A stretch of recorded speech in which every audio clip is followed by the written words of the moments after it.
Selamat pagi, sahabat Kompas. Saya Luki Aulia dari Harian Kompas. Pagi ini kami bersama dengan Bapak Duta Besar Jepang untuk Indonesia, His Excellency Bapak Kenji. Thank you for having us today. Well, thank you very much. It's my pleasure. Thank you. Would like to ask you about the relationship about Indonesia and Japan. We have 65 years old of relationship. That's a young age, and there's so many things to do. What is your opinion on Indonesia and Japan's bilateral relationship, and what have we done so far, and what would be the plan in the future?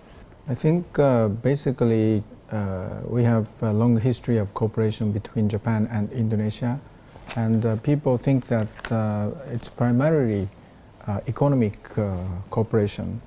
But if you look at the world right now, we have very difficult geopolitical situation, and it's a challenge for our two countries how we can face with that global reality. And between Japan and Indonesia, we have common features.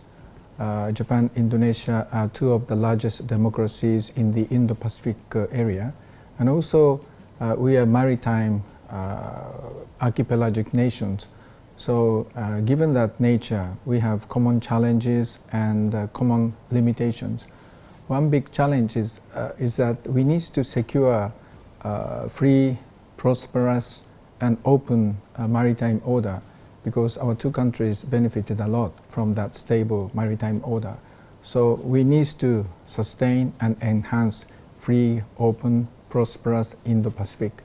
And that's why Japan is promoting the concept of a free and open Indo-Pacific, so-called FOIP.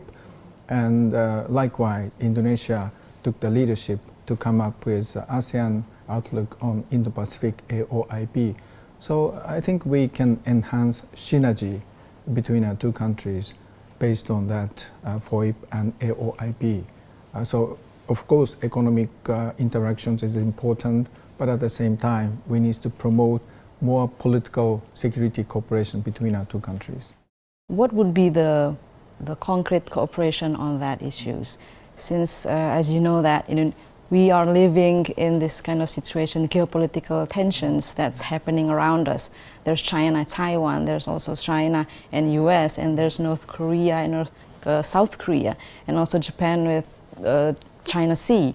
How do you enhance with that kind of tensions, and what can we do actually, maybe Indonesia and Japan, to do that, to ease the tensions or to anticipate any kind of conflicts in the future? Well, we really hope that we don't have such a conflict in the future. But at the same time, we need to be prepared for any kind of eventuality.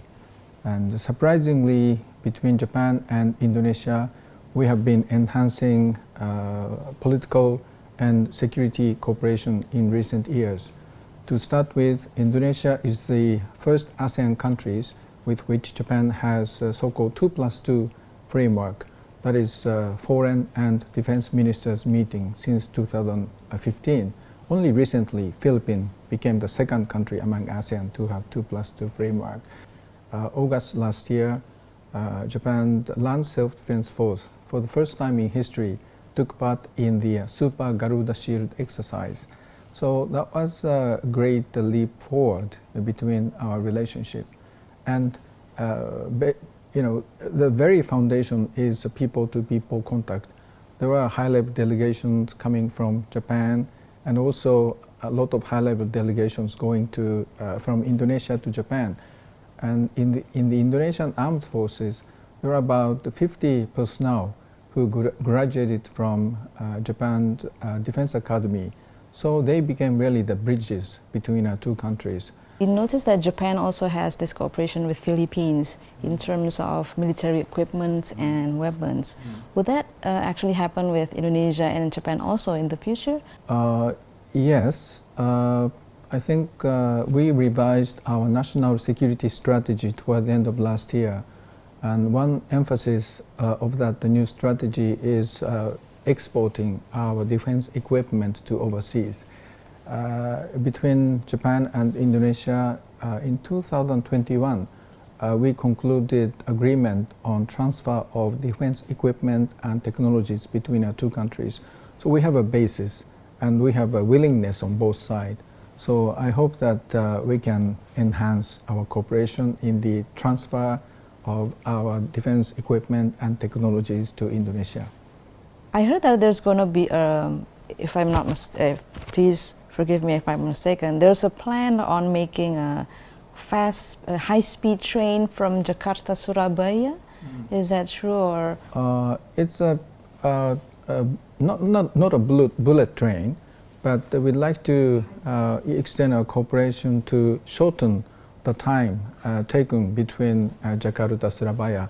It's currently 11 hours, but we'd like to make it 5.5 hours. And we came up with feasibility studies, and we are talking on this project with the Ministry of Transportation. So I think from our perspective, we're still discussing the matter, and we are ready to cooperate with Indonesia on this project as well. Can you tell us more about that project? Because this one is actually, it's a good news, from 11 hours to 5 hours. Can you tell us the development of that cooperation in the future? Will it happen in the next 5 or 10 years? Well, really, it's up to the Indonesian side. Priority must be decided by the Indonesian side. There are so many infrastructure needs in Indonesia. To start with, new capital city, Nusantara, is maybe priority number one. So it really depends on the Indonesian side. But as I said, we are ready to extend our cooperation. And in fact, we have been discussing this matter for the last 3-5 years. We know that Japan and also other countries are facing the challenges of aging population. On the other hand, Indonesia now realize that it's important to send our workers, skilled workers. How do you meet that needs between Japan and the need of workers, more population, young population to a productive population, and then Indonesia that has also a lot of skilled worker, and they're realizing that it's getting more important to send more skilled workers than others? How do you see it? Yeah, that's really, as I said, we have common features between our two countries, but that area is really complementary each other. As you rightly pointed out, Japan is rapidly aging society with smaller number of children, and we are losing population by 500,000 every year. And our mean age of the population is 49 years old, whereas in the case of Indonesia, your population is growing more than 3 million every year, and mean age remains 29 years old. So we need more people in Japan, whereas Indonesia needs more jobs. Some Indonesian people told me that it's not a population bonus, but rather it's a population onus to create more jobs to emerging populations.